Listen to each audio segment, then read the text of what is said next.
या सगळ्या गोष्टींचा शेवट होता हा बाबरी मशिदीचा ढाचा पडणं.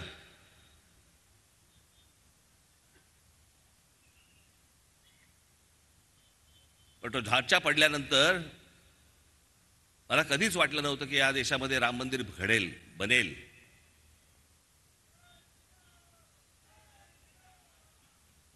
पण तुम्हाला निश्चित सांगतो, मी परत मगाशी म्हटल्याप्रमाणे काही मतभेद असतील, पण राम मंदिर जर कोणामुळे होऊ शकलं असेल तर ते नरेंद्र मोदींमुळेच होऊ शकलं या देशामध्ये.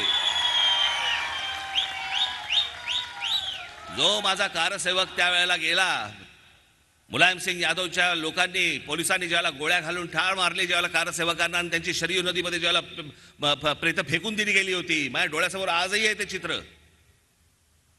जेव्हा ते राम मंदिर झालं त्यावेळेला त्या कारसेवकांच्या आत्म्याला काय शांती मिळाली असेल की आपलं बलिदान फुकट नाही गेलं.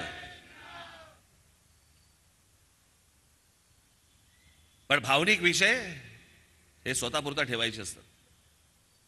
तुमचं मत, तुमच्या गोष्टी ह्या सगळ्या मतपेटीमधनं व्यक्त व्हायला पाहिजेत. पण सगळ्यात महत्त्वाची गोष्ट म्हणजे तुम्ही आपल्या नगरसेवक असतील, आमदार असतील, खासदार असतील, यांच्याकडनं तुम्ही पहिल्यांदा त्यांना प्रश्न विचारले पाहिजेत की माझ्या शहराच्या नियोजनाचं काय चाललंय. आणि मी आपल्याला पण सांगू इच्छितो, या इकडे, या इकडे या.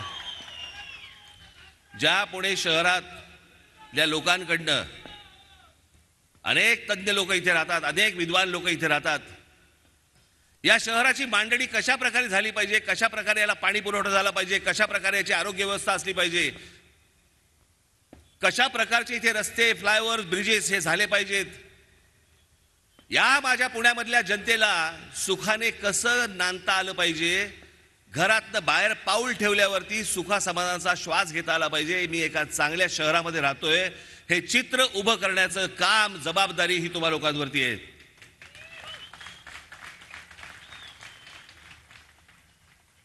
सगळीच नाही, पण खासदार, आमदार, नगरसेवक सगळ्यांनी मिळून ह्या सगळ्या गोष्टी करायच्या असतात. मला असं वाटतं की याची सगळ्यांची मिळून एक बैठक होणं गरजेचं आहे आणि या पुणे शहराला एक चांगला आकार देण्याचा आपण प्रयत्न करू. माझा तर सहभाग तर 100% असेलच असेल, त्याच्यामध्ये काही दुमत नाही.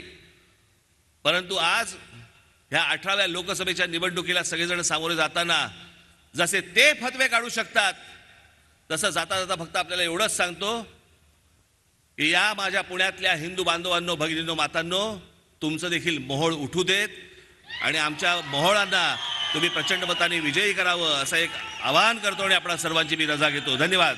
जय हिंद, जय महाराष्ट्र. धन्यवाद साहेब.